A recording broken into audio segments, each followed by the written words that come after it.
Master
Ramayana से एक छोटा सा प्रसंग न तो रामायण के शुरुआत के कहानी है न तो आखिरी कह ये कहाँ कहो तो बीच कह थोड़ा सा अलग हो।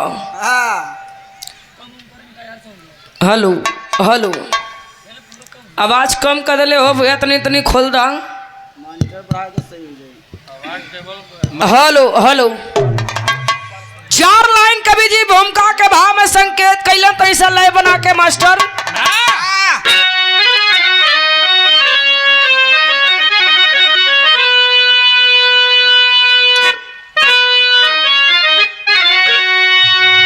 आखी त्याग सीता का जबकि है रघुबर छोड़े विपिन में लखन धनु आधारी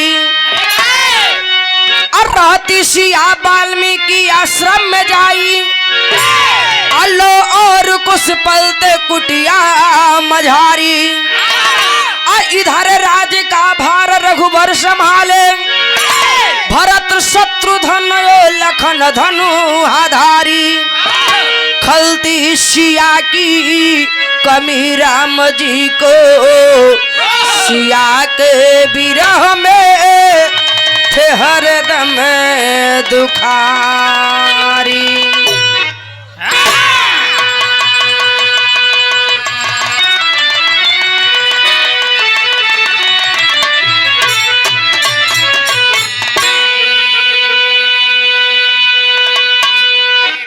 बात कोना समय के बाद लंकापति रावण स्कंधर के सर्वनाश करके मर्यादा पुरुषोत्तम राम सीता को लेके अयोध्या नगरी में वापस आ गईलन।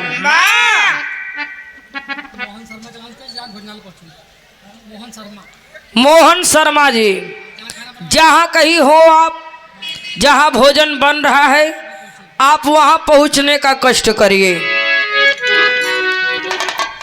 सीता के लेके अयोध्या नगरी में आ गईलन।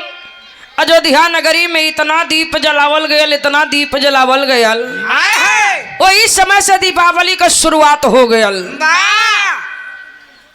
कई दिन बीतल, मर्यादा पुरुषोत्तम राम का राज तिलक भयल, माता जानकी के साथ बैठल हुआ राज सिंहासन पे। कहल जाला कुछ लोगन का दिल को खुशी होला, कुछ लोगन का जुबा को खुशी होला। ठीक है ठीक है, बहुत टाइम दहली, आप बहुत देर से आयल है। हेलो एक एक खोला भैया, काहे कम कर देला, खोला और हेलो हेलो हेलो पहले जैसा एक एक करा। Hello hello monitor hello monitor भर बढ़ावा, हारन मत बढ़ावा, हारन मत बढ़ावा, साउंड में खोला। हेलो ठीक बा,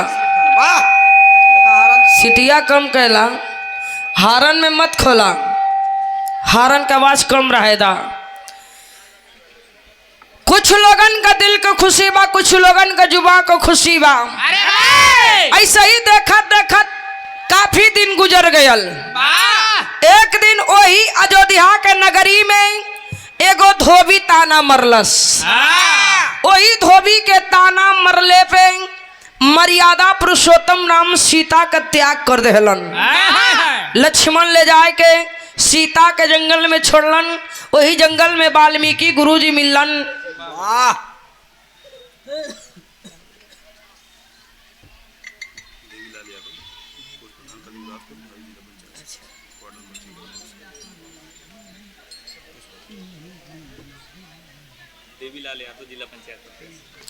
बड़े ही सम्मानित देवीलाल यादव जिला पंचायत पद के आप प्रत्याशी हैं। आपकी तरफ से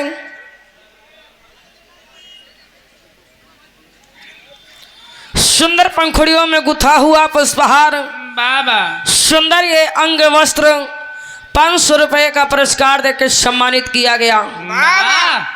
भैया जी के बहुत बहुत प्रणाम।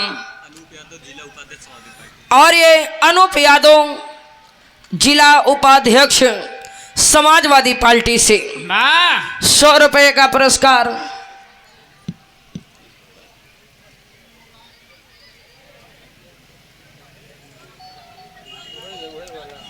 बढ़िया से ले लिया भैया।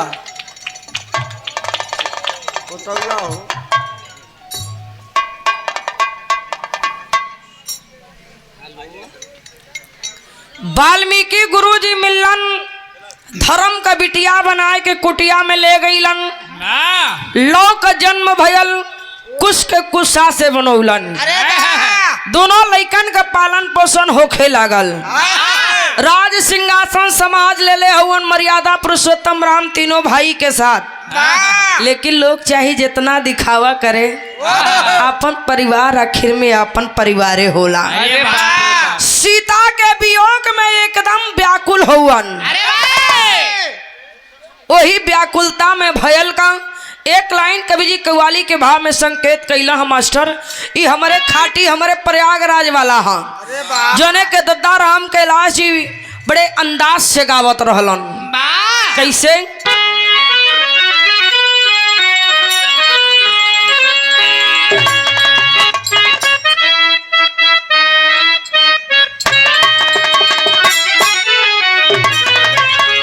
एक बात मोरी सजनी गठियाल चुनरिया में।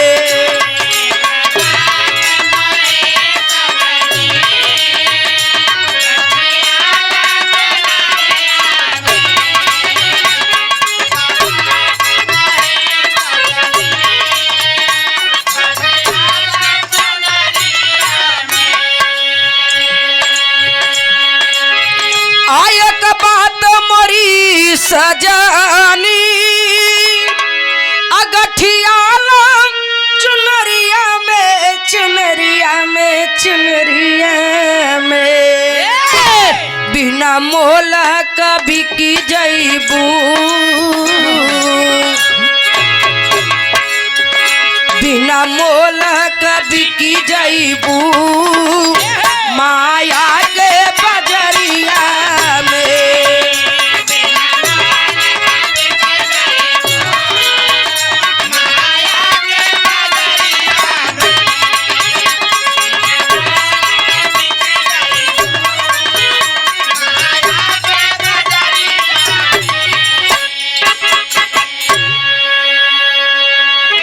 एक बात कही सजनी गठियाल चुनरिया में, बिना मोल कभी की जईबू माया की नगरिया में।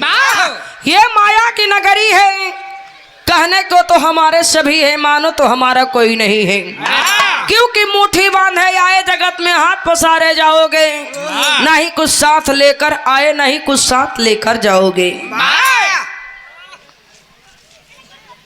और ये रामचंद्र यादव सुल्तानपुर की धरती से समाजवादी पार्टी सेक्टर प्रभारी, वाह 200 रुपये का पुरस्कार। भैया के बहुत बहुत प्रणाम, सब लोगन के बहुत बहुत प्रणाम। लेकिन गीत के छोड़ी तनी भाव पे आई।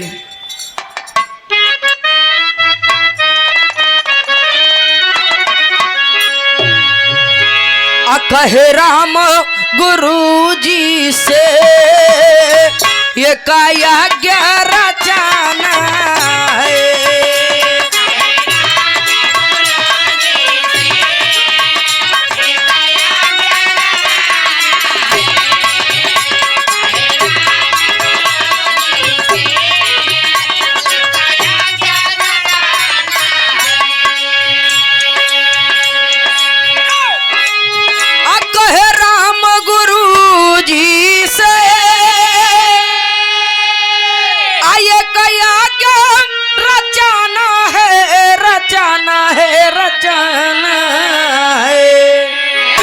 मेरे मन को शांति मिले, मेरे मन को शांति मिले, ये का युक्ति रमाना है।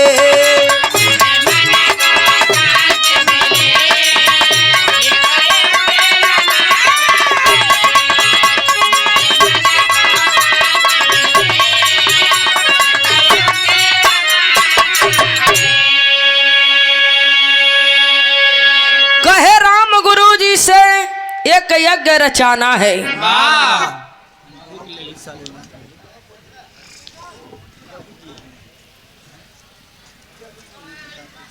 बड़े ही सम्मानित आप शिव मूर्ति यादव खाखापुर से ई बाबू जी की तरफ से 100 रुपये का पुरस्कार। बहुत बहुत प्रणाम, सब लोगों के बहुत बहुत प्रणाम। कहे राम गुरु जी से एक यज्ञ रचाना है, मेरे मन को शांति मिले, एक युक्ति रमाना है। यही से कहानी का शुरुआत हो गया।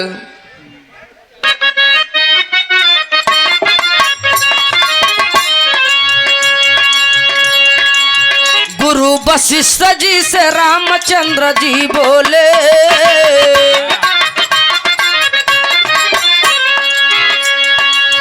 यज्ञ करने का नाथ आज मेरा मंडोले।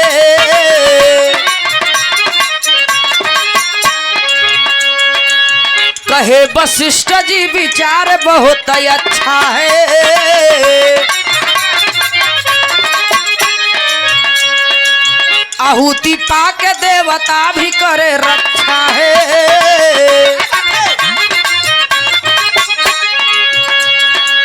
प्रजा खुशहाल यहाँ ना कोई दुखारी है,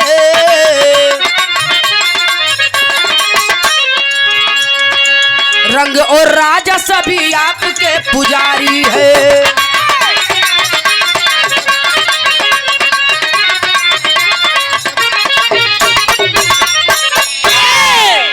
मर्यादा पुरुषोत्तम राम जाते हैं अपने कुल के गुरु वशिष्ठ मुनि के पास। जाके कहते हैं कि गुरुजी काफी दिनों से मेरा मन बहुत अशांत रहता है। हेलो हेलो, काफी दिनों से मेरा मन बहुत अशांत रहता है, न तो रात में नींद आती है और न ही दिन में चैन पड़ता है। मेरा विचार कर रहा है अपनी मन की संतुष्टि के लिए, अपनी प्रजा की खुशहाली के लिए मैं एक यज्ञ कराना चाहता हूँ। गुरुजी कहते हैं बहुत अच्छी बात है, बहुत अच्छी बात है, ठीक है आप यज्ञ कराइए, यज्ञ कराएंगे, लेकिन आपका यज्ञ कैसे पूरा होगा। गुरु महाराज एक लेकिन लगाए दहलन। लेकिन कौन लगल मास्टर? कौन हो? एगो गीत लगल।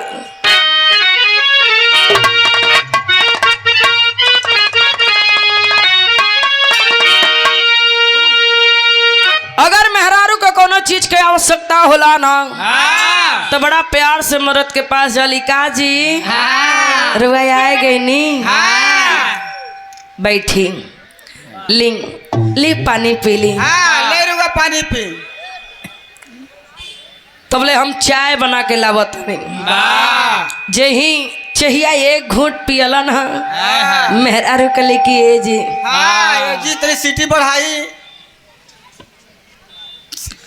मेहरारू कले की ए जी बड़ा दिने से हमार मन रहल बड़ा दिने से हमार मन रहल एगो जगह जाए के तनी ले चली ना घुमाए दे।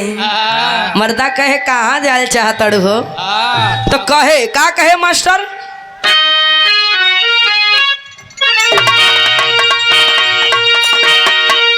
सुन कैला रजाऊ हो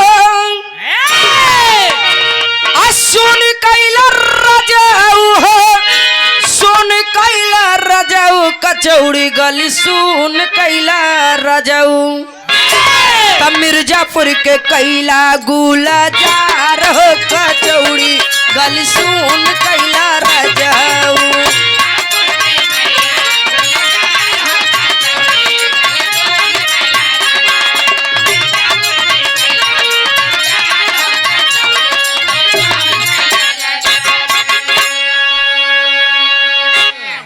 बड़ा मशहूर जगह सुन ले बानी एक बारी ले चले ना हमें कचौड़ी गली घुमा दे लेकिन गीत का छोड़ी तनी भाव पे आई गुरुजी लेकिन लगाए देलन कवन लेकिन लगल आप पूरा कैसे होई हो पूरा कैसे होई कि अगी कैसे पूरा होई रजना जबकि कैला सिया जी के दूर हो यज्ञ कैसे पूरा होई राजाना।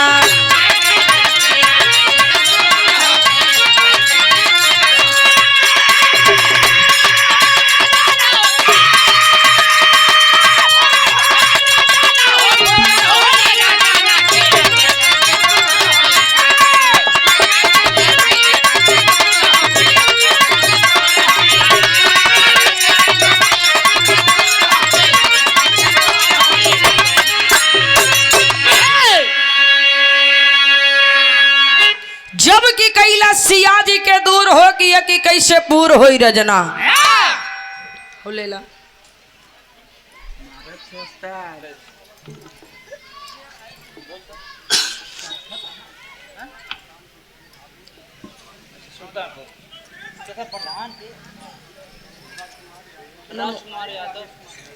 बड़े ही सम्मानित आप राजकुमार यादव उनके बड़े भाई आप राजेश कुमार यादव सुल्तानपुर से 100 रुपये का पुरस्कार भावी प्रधान पद के प्रत्याशी भी हैं आप 100 रुपये का पुरस्कार भैया के बहुत बहुत प्रणाम सब लोगों के बहुत बहुत प्रणाम। जब की कैला सिया जी के दूर हो कि कैसे पूर होई रजना तो अग्नि परीक्षा लैके सिया के लियौला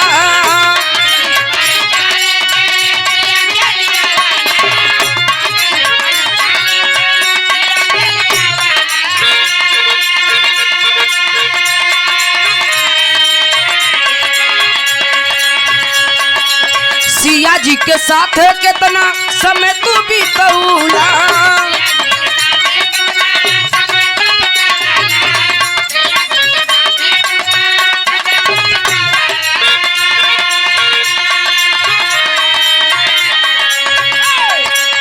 यज्ञ कैसे पूरा होई राजाना यज्ञ कैसे पूरा होई राजाना आए कमसिया में कसूर हो यज्ञ कैसे पूरा होई राजाना।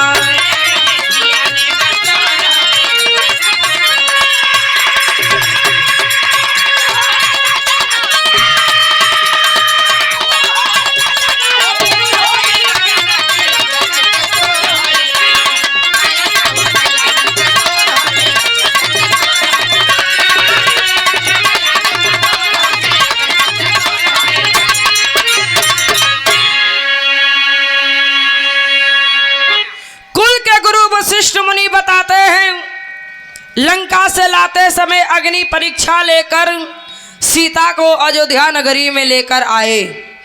इतना दिन समय बिताने के पश्चात ऐसी कौन सी गलती सीता से हुई कौन सा गुनाह पाके सीता का ही त्याग कर दिए। बताया जाता है किसी भी पूजा पाठ में एक शादीशुदा इंसान को अकेले नहीं बैठना चाहिए। ठीक है, आप यज्ञ तो कराओगे, वाह लेकिन बिना सीता के तुम्हारा यज्ञ कैसे पूरा होगा? वाह वाह वाह। अरे बाप रे बाप, मर्यादा पुरुषोत्तम राम सोचे लगलन। कले के गुरु जी को न उपाय लगाई ना। कले के उपाय यही है कि तुम दूसरा विवाह कर लो। वाह लक्ष्मण, उपाय यही है कि तुम दूसरा विवाह कर लो। वाह के अरविंद भाई नहीं, गुरुदेव कहत हुआ, अच्छा मर्यादा पुरुषोत्तम राम के गुरुदेव कहत हुआ। गुरुदेव गुरुदेव कहते हैं, गुरुदेव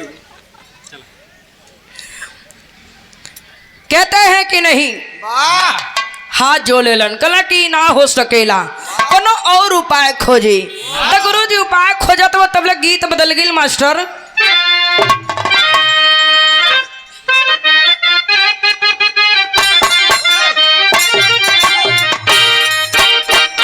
स्वर्गीय लाल जी लहरी गुरु जी गावत रहना ई गीत के। कैसे गावे? तरतिया होले गरमिया ना डोले पवना माना।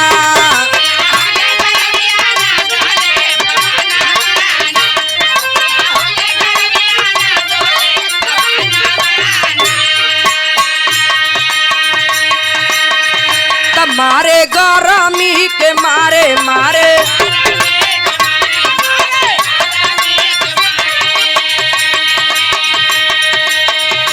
दूल्हा सोईगा दुआरे दूल्हा।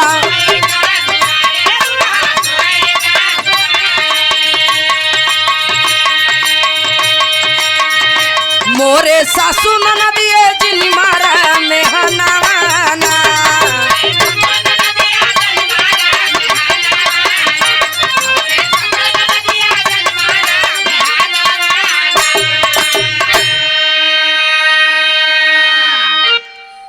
गुरुदेव उपाय खोजत हुवन, कले की कोनो और उपाय खोजी। इतना देरी से उपाय खोजत रहलन। उपाय कवन मिलल हन? तो प्रतिमा सिया के बनवा योधपति रजनवाना।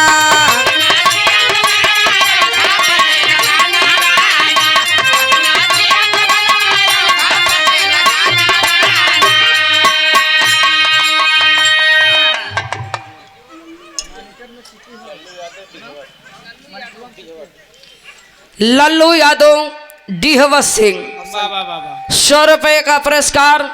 बहुत बहुत प्रणाम सब लोगन के, बहुत बहुत प्रणाम। तो प्रतिमा 101 बनाव प्रतिमा।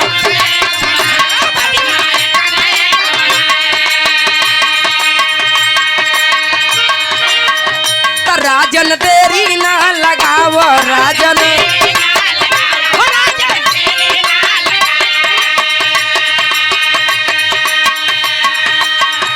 प्रतिमा बगल बैठा के पूरा होई पूजा नवाना।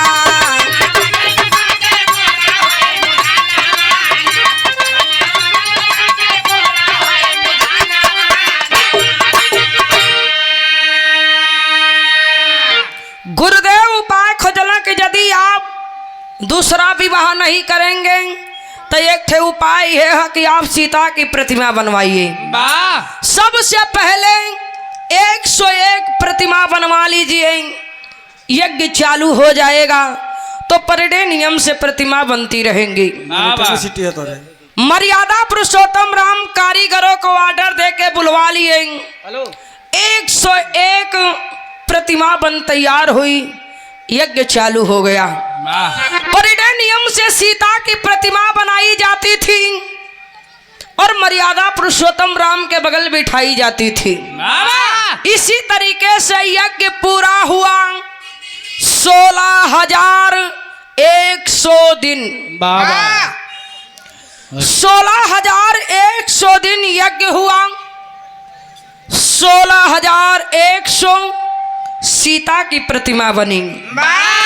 यज्ञ पूर्ण होने के पश्चात मर्यादा पुरुषोत्तम राम सीता की सभी प्रतिमा को एक कक्ष में रखवाते हैं। अब चलत हुआ आदर सम्मान से गुरु जी के विदाई करे खातिर। तो गीत बदल गई मास्टर।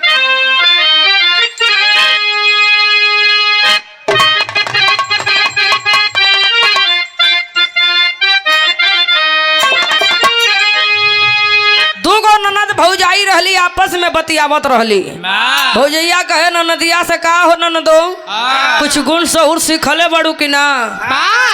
कली ज्यादा जानकार बड़ो तो तू यही बतावा। तो भौजैया कहे आंगने में फूले फूला गेंदा भाई ननदो, आई आंगने में फूले फूला गेंदा भाई ननदो, बाजेला पतोहिया दुआरे पे।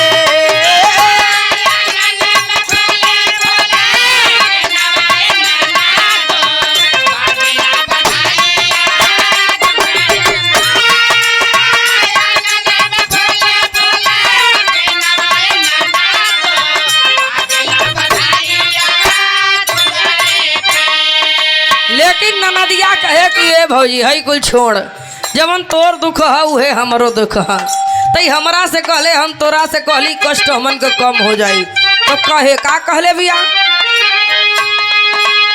ननदी भौजैया दुनौ एक समौरिया,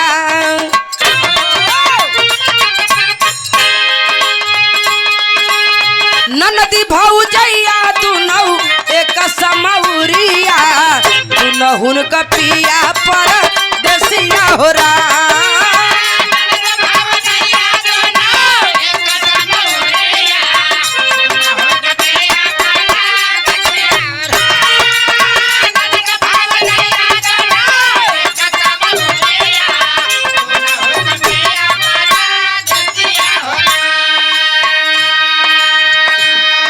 इधर आदर सम्मान से चलत हुआ मर्यादा पुरुषोत्तम राम गुरु जी के विदाई करे खातिर।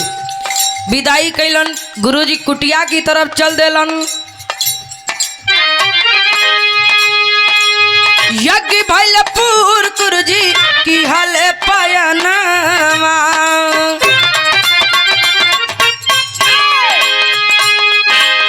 यज्ञ भैलपुर गुरु जी की हले पयनवा, प्रभु जाके करे जनमा हो रहा।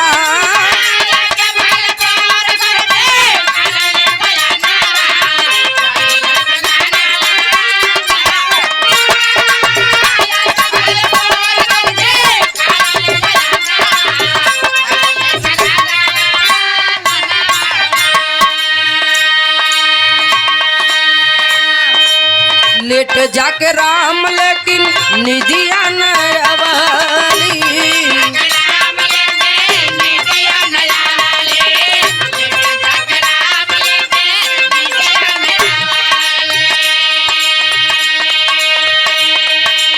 सिया जी की सोच प्रभु मन तड़पवाली,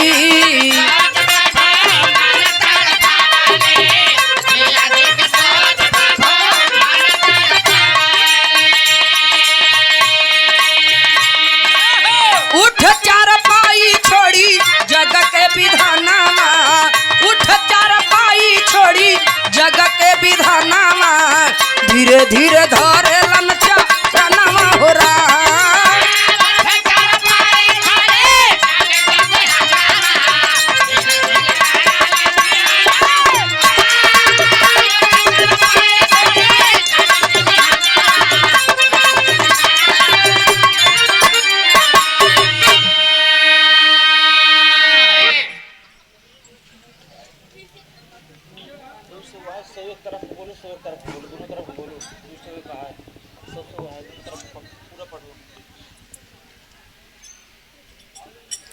बड़े ही सम्मानित एडवोकेट ज्वाला प्रसाद यादव, ग्राम सभा चतुरपुर खलसा के भावी ग्राम प्रधान प्रत्याशी हुआ, ग्राम प्रधान पद के प्रत्याशी 101 रुपये का पुरस्कार। और ये स्वर्गीय डॉक्टर मझनाथ लिखल हम बुधिराम, डॉक्टर बुधिराम यादव के पुत्र आप डॉक्टर उधो श्याम यादव, आपकी तरफ से 100 रुपये का पुरस्कार। भैया के बहुत बहुत प्रणाम, सब लोगन के बहुत बहुत प्रणाम। वाह अरे वाह, एक हमारे बेटा उनक देगी गुरु पाला गे खुश रहा बेटा। अरे हम देखे तुना के चिरकुटवा मती तूने बोला था रे बाऊ माई अब कतो ही बहरे के बिया फोरत। बाऊ हो बाऊ। अब जब अब बिया शादी भइले ना, हाँ गुरु का हाल ना पूछो था, लइका कहा था गुरु आइन कहाँ है। लड़का बारात करत हुआ सब पहले कायदे से गुरु का हाल जान ला। हाँ जा घरे जाए के जान ला। हाँ। लेकिन बड़ा दिलदार तुम्हार गुरु हवन। हाँ। उनके 20 रुपया देहलन तो 2 रुपया बढ़ा के तो है 22 रुपया देहलन। बड़ा दिलदार हवन तुम्हार गुरुदेव। वाह गुरुदेव से ले लिया, गुरुदेव से ले लिया। हाँ जाए तनी घरे हाल चाल ले लिया। अरे गुरु इधर मर्यादा पुरुषोत्तम राम गुरु जी का विदाई कैलन। गुरु जी अपने कुटिया में गईलन। आय के शयन कक्ष में विश्राम करत हुवन, नींद नहीं आ रही। फिर से वही सपने आ रहा है। व्याकुल हो जाते हैं, व्याकुल होके अपनी शयन कक्ष से निकल के धीरे धीरे उसी कक्ष में जाते हैं जिस कक्ष में सीता की सभी प्रतिमा रखी गई है। जाके चारों तरफ से घूम घूम के सभी प्रतिमा को निहार रहे हैं, सभी प्रतिमा को देख रहे हैं। देखते ही देखते सभी प्रतिमा में जान आ जाती है। अरे सभी प्रतिमा से औरत का रूप धारण बना लेती है। मर्यादा पुरुषोत्तम राम एकदम व्याकुल हो गईलन। तो तेरी के भाव में कहना बा मास्टर,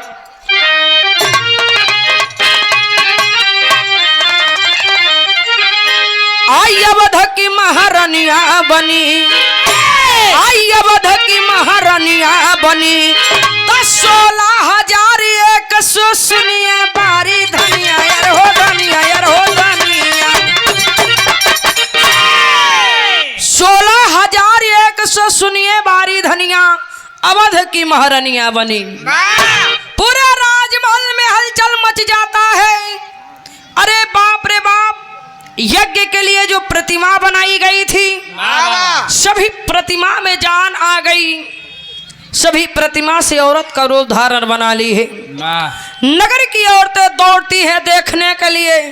इधर प्रतिमा रूपी सभी औरतें मर्यादा पुरुषोत्तम राम का हाथ पकड़ के खींचे, कहे प्रभु इतना दिन तो दूरी बर्दाश्त हो गया, लेकिन अब ये कहूँ पल का दूरी बर्दाश्त नहीं खे हो। बारी बारी से आपके अमन की इच्छा पूरी करे के होई। जब इतनी बात सुनलन तो हाथ जोड़ लेला मर्यादा पुरुषोत्तम राम। तो आल्हा के भाव में कहना बा मास्टर,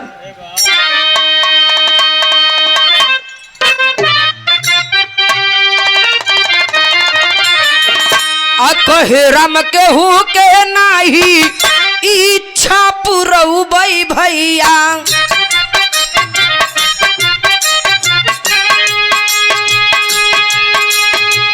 यह कन्हारी बदलिहा जीवन हो मजा।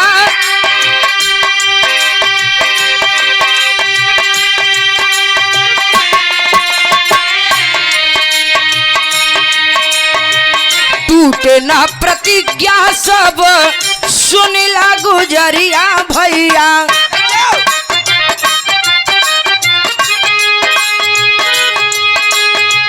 दही के बचाना हम भाई लाचा।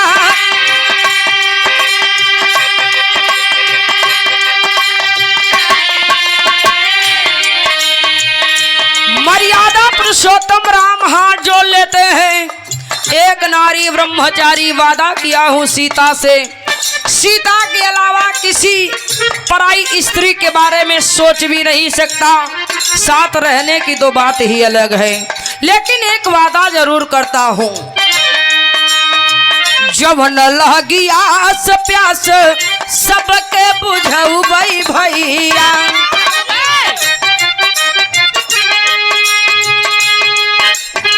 राख धीरा सब केहू मनवा हो मजा।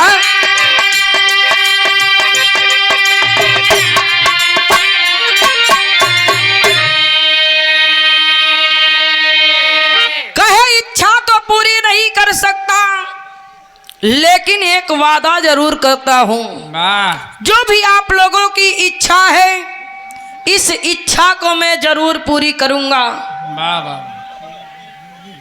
लेकिन इस समय नहीं।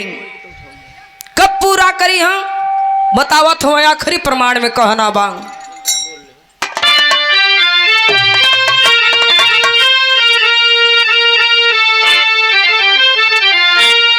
आधाई का धीर बैठा सब केहू अपने मनवा।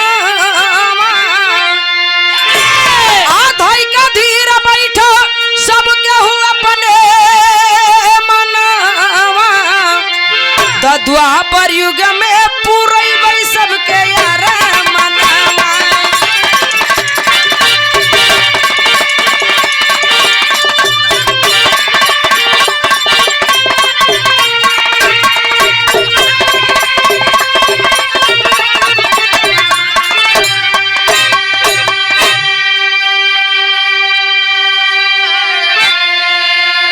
आप बनी के कृष्ण आई जब की गोकुल मझार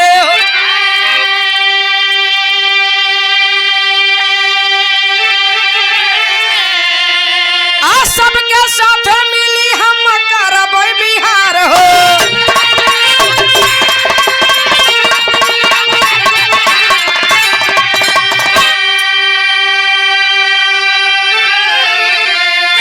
आयतना धई के रूप रहबै सबके संघवा, द्वापर युग में पुरई सबके रे मनवा।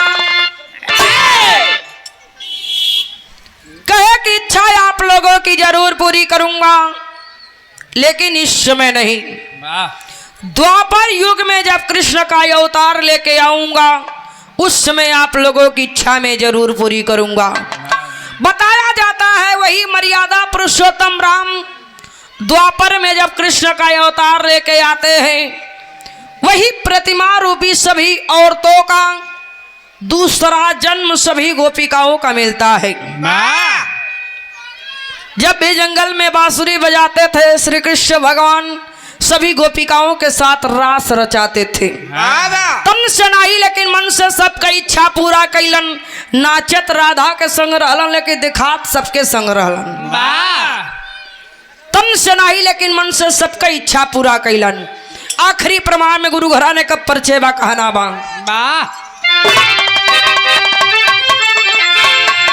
आ गुरु बिहारी गुरपत्तू जी धन्य हरि की माया।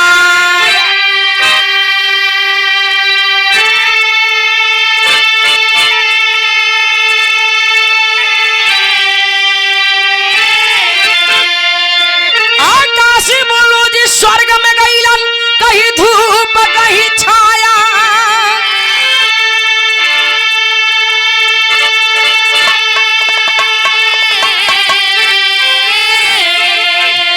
आई अवध की महारानिया बनी, आई अवध की महारानिया बनी, तब प्रीति इंद्र वीर के